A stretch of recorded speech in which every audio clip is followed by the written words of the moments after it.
All right, y'all. We got a another shill video here. These guys are taking a look at a Maryland school district's idea to have more police at their schools in response to a school shooting. Let's see how much the staff of the Hill here can obfuscate about the realities of crime rates in the United States. That is intended to bolster the relationship with police at schools. But not everyone is convinced that the so-called community engagement officers will make schools any safer. All right, so not everyone is convinced that the school engagement officers will make people safer. I wonder who those people are that aren't sure whether the police will make people safer. Could they be racial ideologues? Perhaps. Perhaps not. Here's what Montgomery Council member Will Jawando said. Will Jawando. So this idea that a police officer in a school equals safety is at best unproven. There's data actually suggesting the opposite. But start with what we do know. I'm not sure that the idea is that a police officer in school equals safety automatically. I think the idea is that if something does pop off, having a police officer there is at least an incremental increase to the chance that some sort of solution to minimize the amount of harm to students or staff could take place. We know what works, the investments that we're doing. Oh, we know what works, we're doing. The other stuff is at best unproven. We know what hasn't been working in Montgomery County and across the country as far as disproportionality in arrests.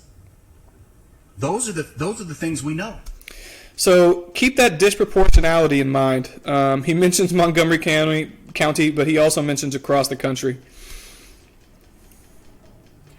Joining us now to talk in depth about alternative solutions to having police officers in schools is Councilmember Will Jawando and Newsweek contributor Denise Long. Welcome to you both. Thank you. Good morning. So, Will, for Such polite introductions. those who aren't aware, what are the facts about what happens when you have police officers in school? All right, so she asked, what are the facts about what happens when you have police officers in school? And now he's going to hit back on that disproportionality. Well, Montgomery County, Maryland, diverse jurisdiction of 1 million plus people. We're no different from. I just want to pause real quick, and I'm going to do a small golf clap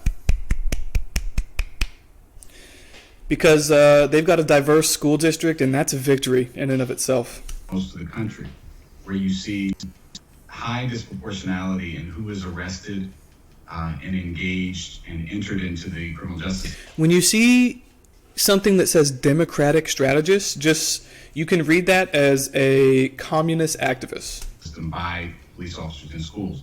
Black students, for example, make up about 19% of our. Okay, black students make up 19% of the students in the schools. Now, he's talking about disproportionality.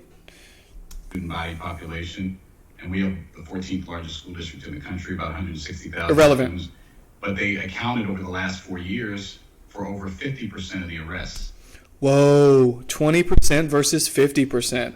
And the only way that could happen is due to racism. See, this is actually the heart, this thought process right here, looking at any disproportionate numbers and assigning racist motives, is the heart of critical race theory and also the heart of critical legal theory that preceded critical race theory conceptually. You look at the end result. It's very postmodern. It's a great demonstration of a postmodern thought process, right? So we look at the end result of a set of statistics, and based on the way that the cookie crumbled, based on the statistics at a societal level or population level statistics, are reflections of the choices of individuals. Okay? And so looking at a disproportionality and assigning a motive to that after the fact is complete horseshit. So 19% of the population, 50% of the arrests. If you add Latino students, you get up to 75% of the people who are arrested by police in schools are black or brown, despite representing much less of that population. Then when you dig into what the arrests are for. So he adds in Latinos to get some crazy number of 75%. Here's a good metaphor for the disproportionality arguments. Let's say we take a given NBA team, and after an 82-game regular season, we look at the per-game stats, right? So we've got 82 games that have been combined into a data set to make this statistical, this array of statistics from points to rebounds to assists and et cetera. Now, inevitably, 1, 2, maybe 3 players are going to be responsible for a disproportionate number of the points scored during that season. Now, if you were to view that like a normal person who's not ideologically motivated, the conclusion that one would come to is that due to their role on the team, due to their different skill sets, due to their energy level on game days, due to injuries that may have taken place, due to experience level, due to any number of variety of factors, certain players score more on a given team. Generally, we call them stars or superstars. A critical theorist or some other critical ideologue would look at that data set and they would assign motives based on the end of season stats. So they would basically assert that there's a system at place within the team that yields those stats, and they would disregard any explanation for the disparity in stats.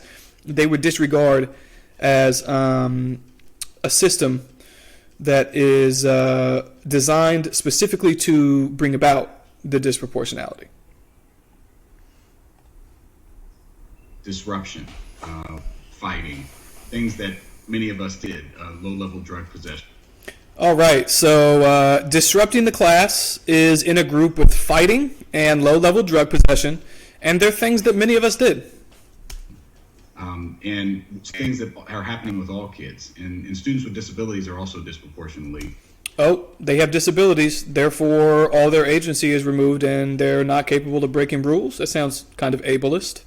Arrested. So that's what we know is happening, and you see that across the nation. You see that across the nation. So you see a disproportionate amount of arrests when you break down by race all across the nation. And so again, this is his critical theory brain determining that must be due to racism, and it can't be due to the individual actions of the people who wind up getting arrested.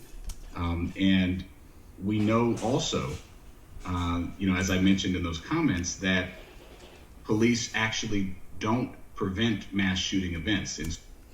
Yeah, there's like one cop at the school. So the idea that they're going to be aware of a shooting before it happens and be able to stop it ahead of time is Minority Report bullshit.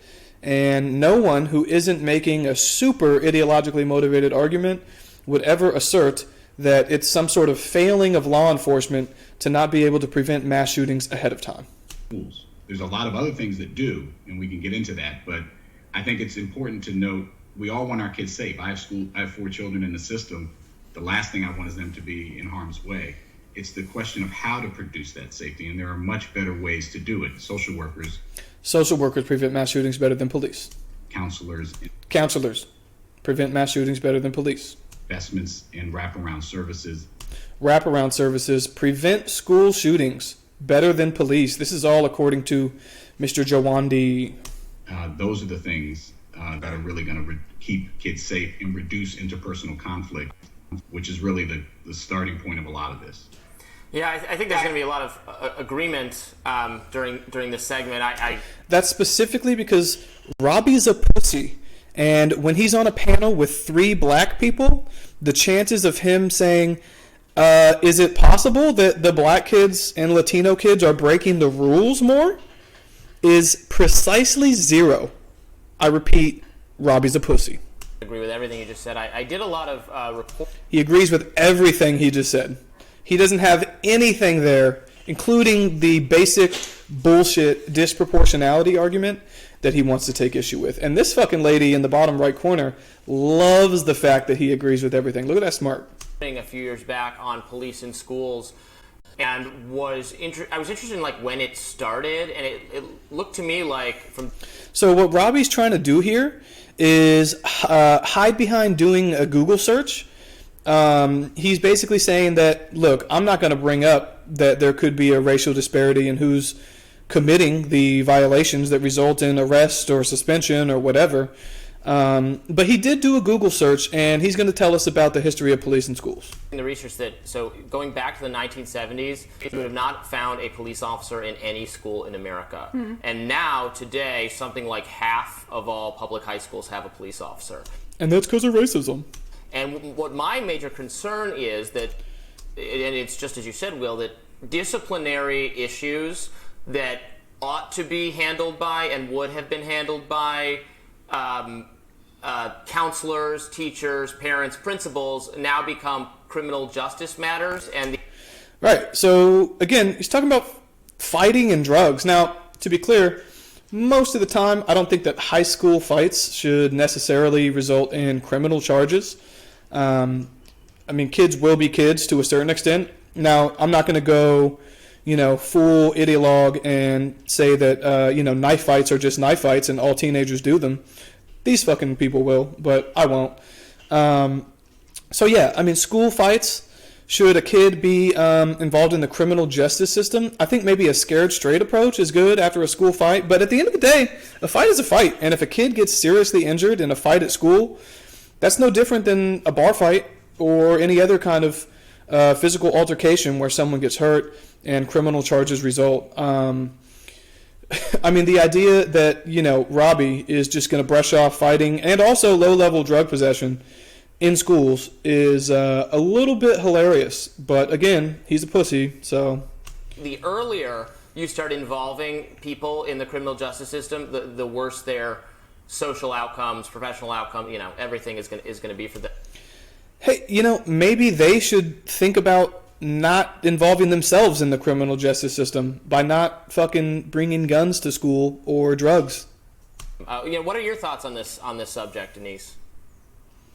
Yeah, I have to agree with you and with Will. I just want to take a moment to acknowledge that Robby really effectively walked the tightrope right there. If he had questioned a single thing any of them said, he would have been accused of racism. I mean, the accusation of racism from this woman would have been hard to deal with. Look at that hair. And let's see what she has to say. About kind of the impact of disparate discipline on youth. And we've known this about Black students for quite some time, right? Children's Defense Fund was one of the first to report about the disproportionate treatment of Black students. I believe that research came out in 1975. They also showed that Black students were more likely to be referred to special ed. So there's this trifecta. It is being Black, it is being of low socioeconomic status, and also having a disability. To your point, Robby, about what makes. All right, so I mean, I try not to make every video some sort of grand connection to the larger narrative, but this is just the perfect encapsulation of the progressive desire to disregard individual culpability for one's actions. So, this lady's explanation is that the system picks on poor Black kids with learning disabilities. And she refuses, for one, she's conflating those three things as if every student falls into all three categories. It's a little bit ridiculous, but by now you're probably used to progressive ideologues disregarding individual agency. Students safe. So there was some research that came out and was published in March of 2022. And what the research did is looked at this very issue. They took a look at what students' perceptions of safety as well as students' perception of police impartiality and being just when they have law enforcement in their school. And this is what they found. They found that middle school and at the high school level, the only way the students had a positive perception of police after police were in their schools was if police operated at 3 levels, not just the law enforcement, you're breaking the rules level, that always correlated with a negative perception of police being just. They only had a just perception if police did teaching, if they also did coaching, if they had other truly relationship. So why do we give a fuck about the perception of safety from the students? Do they have a reason to fear for their safety from a police officer being in an office somewhere on campus if they're just going to school and doing their thing? Like, I don't understand, you know? I mean, I do understand because these people are playing hide the ball, as ideologues do. But it's just crazy that, you know, this fucking network lets these people on here to talk this bullshit with literally no pushback. The Hill is complete fucking horseshit. Building truly giving relationships with youth in schools. So it very much depends on how police, whatever you call them, student resource officers, engagement officers, whatever, how they show up in the school environment with the students. All right, so, I mean, if the cop comes in, like, cracking heads and, you know, looking for minor infractions of the penal code, kids trust them less? Sure, but is that happening? Like, notice these people don't point to any specific examples of anything. They look at the statistics that could be from the last 5 years, 10 years, 20 years, month. They look at those statistics, and they make assumptions about reality based on them. And this is where in society we need to find a little bit of a happy medium between taking a data-based approach and not letting hyper-analysis interfere with our perception of objective reality. It seems pretty incredible to think you're going to increase trust between kids and police officers by having them stake out the hallways, as though kids are already saying, oh, I love school, I love teachers, I don't have a problem with authority. I'm going to love this more authoritarian figure who doesn't even have the relationship in the classroom with me that my teacher hopefully does. So here we see Bree, you know, talking about the kids having like a theoretical fear of authority. You know, she's constantly advocating for authoritarian policies. She spent the last few days obfuscating and providing bullshit interference for the Biden administration's challenging of the repeal of the mask mandates. So, yeah, I mean, it's just crazy that, again, all four of these people, Robby included, because he's a pussy and will provide no pushback, the fact that they aren't going to acknowledge the disproportionate rate of committing the crimes, and also the fact that their focus seems to be the perception of safety from the students, is just pathetic. Why, let me ask you this, Denise, why do you think there is this kind of ideological commitment, it seems, among some people and not... An ideological commitment. Bree talking about an ideological commitment from someone is the height of irony. She's the most ideologically driven person perhaps to ever walk the face of the earth. And what's hilarious is she's going to say there's an ideological commitment, not just from conservatives, but from other people too. So this ideological commitment that she's referring to apparently spans a range of ideologies. That's interesting. Just on the right, to the idea that the answer to this problem is more police officers. Well, when you look at the research about this issue, what you commonly see is the researchers cite this 1990s rise of zero tolerance policies. You saw that both in terms of the national legislation about drug use. You saw this in California with three strikes rules. So we've carried forth that. All right, so now she's bringing up 3 strikes rules, which is for like adult felons in relation to having cops on campus at schools. More bullshit, surprise, surprise. Sort of almost 50-year-old way of operating when they're so... Hey, if it's almost 50 years old and that inherently makes it not valid anymore, tell that to Bree and tell her to remember that when she's talking about the CDC's authority to implement a mask mandate on planes. Something tells me she's not going to remain consistent. much social science, psychological science that really does teach us what we have done that have caused the issues that we're talking about, as well as what we can do to actually support the psychological safety and the physical safety. The psychological safety of students. So apparently being in school and knowing that there is an officer somewhere on the campus is psychologically harmful to students. So there are ways that I think education needs to evolve and actually utilize the best practices and the research that we have. If we are going to have any law enforcement in schools because there's a threat to actual physical safety, what we do know is the best practice for training law enforcement officers to engage with folks with mental health concerns. And many of our youth have significant psychological trauma for various reasons that we can talk about. But the crisis intervention teams, the CIT training for law enforcement officers, if any officer carrying a gun is going to be in a school, they absolutely need to have that kind of training to understand how to deal with our youth. When she says our youth, make no mistake, she means black people. But what's interesting is the idea that has there been like a high-profile instance of a cop shooting a kid on a campus or something like that? Like, has there been a crazy spate of videos? I think there was one video that went sort of viral of a bit of a rough arrest, which I don't even think I watched the video, so I'm not necessarily going to make a judgment call on it. But I think there was a rough arrest that may have gone viral a couple weeks ago with like a school resource officer and a student. It's definitely not such an apparent and frequent pattern that people should be having some sort of concern about safety, physical safety, based on a cop being there. And the fact that she mentions with a gun is also fucking ridiculous. Yeah, that's so key, the zero tolerance policies you mentioned. I think a lot of people... She mentioned them. She wasn't very fucking specific about them at all. But of course, Robby's going to latch onto that as some way to mention some other shit that he Googled while not bringing up the disproportionate rate in committing crimes. Familiar with maybe like the most egregious cases... the kid who famously chewed his Pop-Tart into the shape of a gun and was like expelled for having a look-alike weapon. But there are so many, there are tons of examples of these, some of them not... Hey, Robby, was that a black kid or a white kid? As crazy as that one, but just forget leaving your airsoft... Or some other race. ...rifle or your paint gun in your car when you park at the school. Then I think most people think that person should get like detention, but what happens is they're going to get expelled, and then if there's a police officer in the school, they might also get arrested and expelled and charged.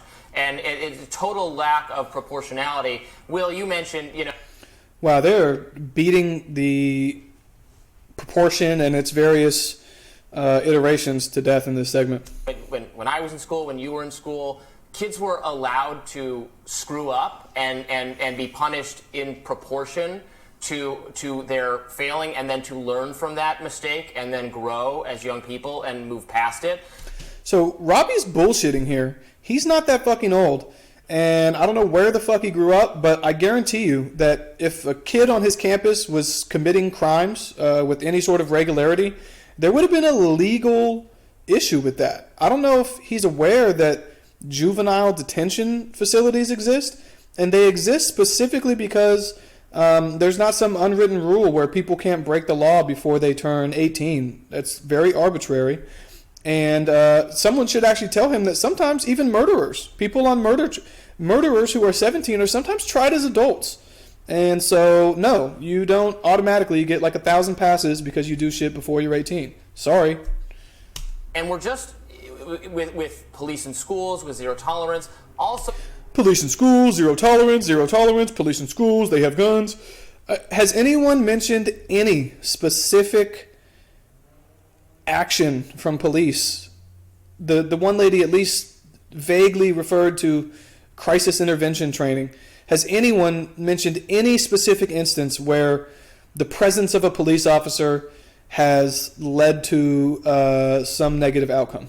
With the kind of social media requirements on kids, the things they post, on Twitter or where they're actually involved, Snapchat or TikTok or whatever, are going to last forever.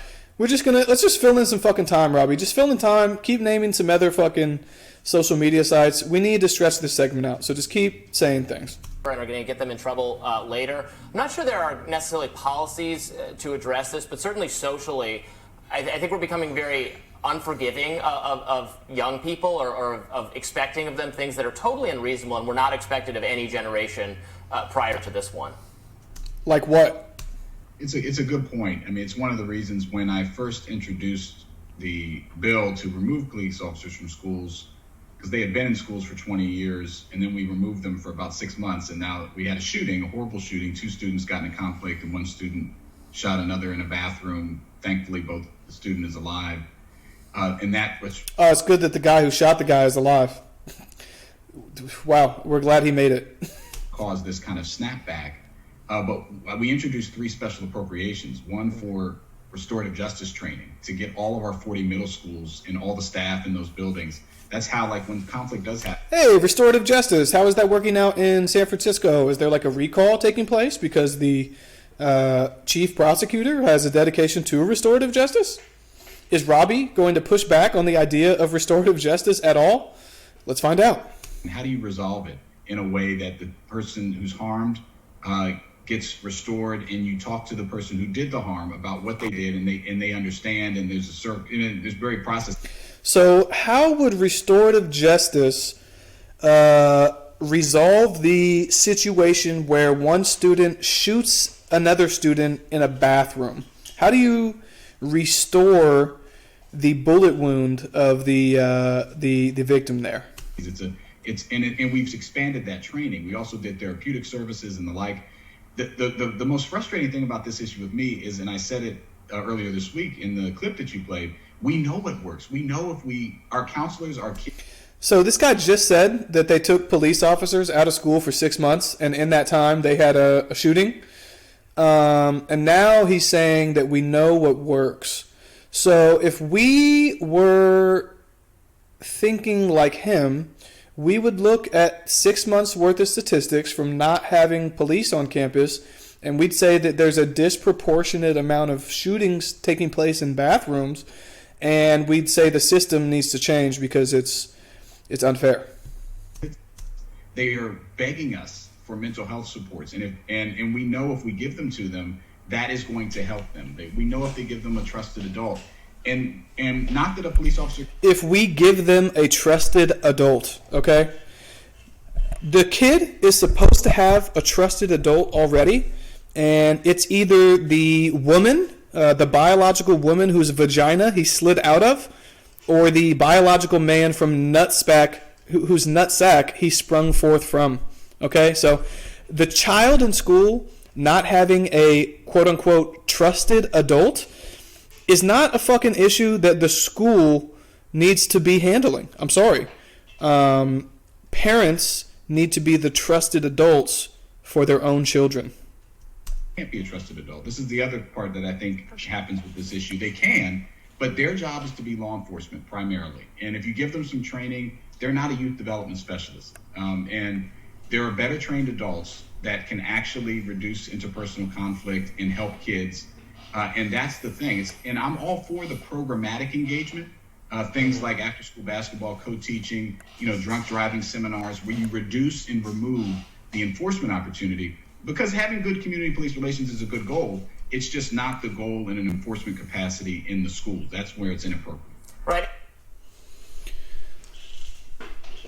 It's just so obvious to me that the likelihood of introducing more harm than you would prevent from having police in schools. I mean, it's so obvious. And then, right. So the likelihood of harm being introduced by having more police in schools is obvious to Robby. What a fucking coward this guy is, and what a fucking liar, and what a bitch. This dude, if there was, I guarantee you, if there was one other white person on this panel, Robby would develop the nutsack to gently push back.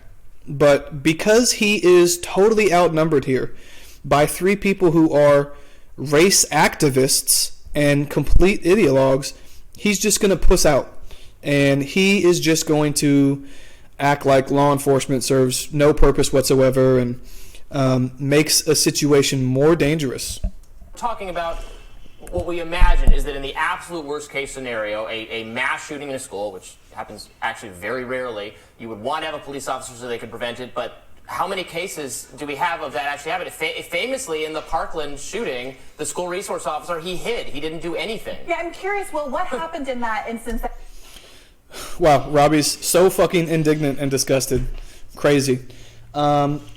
He brushed up against objective reality there. He flirted with acknowledging the fact that preventing a school shooting ahead of time is tough to do. But here we go. Is the belief that if there had been an officer there, that the shooting wouldn't have taken place, or No one says that. the shooting that it was required for someone with an officer with a gun to break up? Because obviously it did get resolved in some way. Can you give us some clarity there?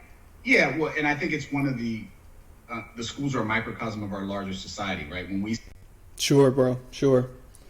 In terms of you ignoring the fucking reality of crime statistics, it's definitely a microcosm. You racist piece of shit. the disinvestment in communities that leads to poverty and rise in carjackings or whatever the crime is, we think more police is the answer. And I think, unfortunately, that bleeds over into the school context. In this context, you had two students having, beefing on Instagram, said they were going to meet in the bathroom to fight, something that would have happened after school. One of them brought a DIY gun, which is a huge problem, these ghost guns. One of them brought... So the problem isn't that he brought it and he had it and he used it to shoot someone. The problem is that it's a ghost gun. The legality of the gun is now going to become part of the issue. One of those into the bathroom and shot one kid in the leg area, and the kid actually went back to class, and it was a teacher who came in and removed that kid from class slowly, not an officer. And one of the really points here is in the study by Hamline University is a JAMA. What a fucking brave teacher. Hey, one of your students just shot someone and we can't send the cops down because George Floyd. Can you please take the student out of your classroom? He's armed. 2021, it looked at the last 40 years of police shootings. So 20 years after Columbine, 20 years before. And it shows that when you have an armed police officer in a building where someone is shot or there's a gun brought to school, there's actually more death when the officer is present. And it has an opportunity to escalate. So again, talking about taking stats and looking back at the situation, there's nothing in what he just said that can be considered useful analysis. If you look back since 1971, if there was a cop there, it actually resulted in more death. No, it didn't result in more death. Those instances happened to involve more deaths. See, he's assigning a direct correlation where there isn't one. Okay, or at least there's no causality. That's, I guess, what he's asserting is the causality or the causation. It might just happen to be, and I would wager that it is, that the shootings that happen to be more violent are the ones that happen to have a cop nearby or in the building already. Maybe it was known that those areas were more dangerous or prone to some sort of gun violence, and that's why the cop was there in the first place. But again, you're going to have Robby here not pushing back on this. He's not going to ask what aspect of the cop's presence directly led to the increase in injuries or casualties or whatever situation. So I think it's counterintuitive in some ways, but I think it's counterintuitive specifically because you're using a stat to try to convince people to ignore objective reality and ignore their lying eyes. Consistent with the culture where we think, okay, crime, we gotta, let's stamp it down with police, as opposed to making the investments and supports that are really going to drive crime and interpersonal conflict down. No, absolutely. Well, we got to go, but I thank you for talking about this. We got to go. Thank you so much for coming in here and just blacking it up. I don't really have too much to say as a bitch-ass white dude named Robby Soave. Some different ideas or viewpoints on policing issues, but on this I absolutely agree. There's no evidence in the schools that the police belong there or doing more. Right, and if we don't have a fucking study that shows it, we can't consider it to be true, right? Got to have a study for literally everything. Good than they are harm. So, Will, Denise, thank you so much. All right, fuck all these people. We'll catch up later.